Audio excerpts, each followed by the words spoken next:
إمارة موناكو أو بلد الأثرياء والطبقة الأرستقراطية، ثاني أصغر بلد في العالم، الأكثر كثافة بالسكان، تطل على الريفيرا الفرنسية، تعانقها فرنسا بحدودها من 3 جهات، ويبعد مركزها حوالي 16 كيلومترا عن إيطاليا.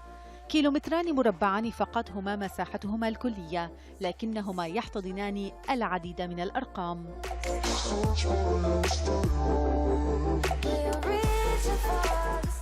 أبرزها عدد سكانها الذي لا يتجاوز 36 ألف نسمة، 7 ملايين سائح سنوياً، وأجندة سنوية تحتضن أكثر من 700 فعالية على مدار العام.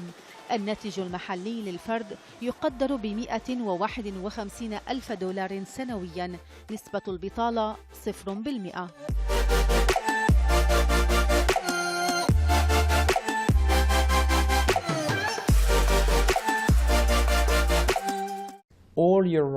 خططنا أن يكون كل ما حولك مهرجانا، سواء الفنية أو السينمائية الموسيقية والسياحية والرياضية، جزء أساسي من موناكو، وربما أبرزها سباقات الفورمولا 1، أشهر السباقات في العالم التي تحتضنها شوارعها.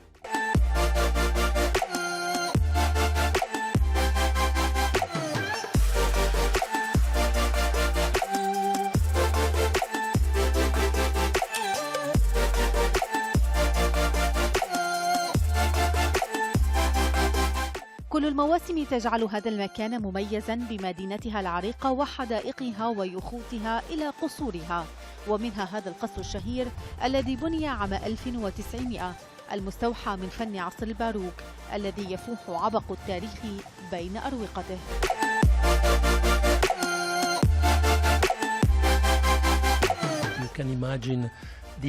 يمكنك تخيل المشاكل التقنية التي واجهناها في تحويل هذا القصر إلى فندق، لأن إضافة طابقين على هذا المبنى القديم مع الحفاظ على شكله التاريخي الخارجي كانت مهمة صعبة، لكننا نجحنا في ذلك. زوارنا من أنحاء مختلفة من العالم وخاصة من الشرق الأوسط، فهم أشخاص يبحثون عن الرفاهية ويعرفون كيف يدللون أنفسهم.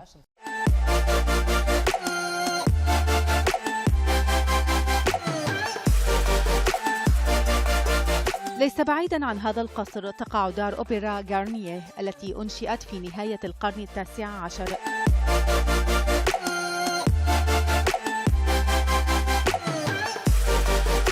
كل شيء في مونتي كارلو أو جبل كارلو بالفرنسية يشعرك بأنك تعيش سحر قرون مضت، وكل المواسم تجعل هذا المكان فريداً والوجهة الأرقى والأشهر في أوروبا. من إمارة موناكو، هبة صنع الله، العربية.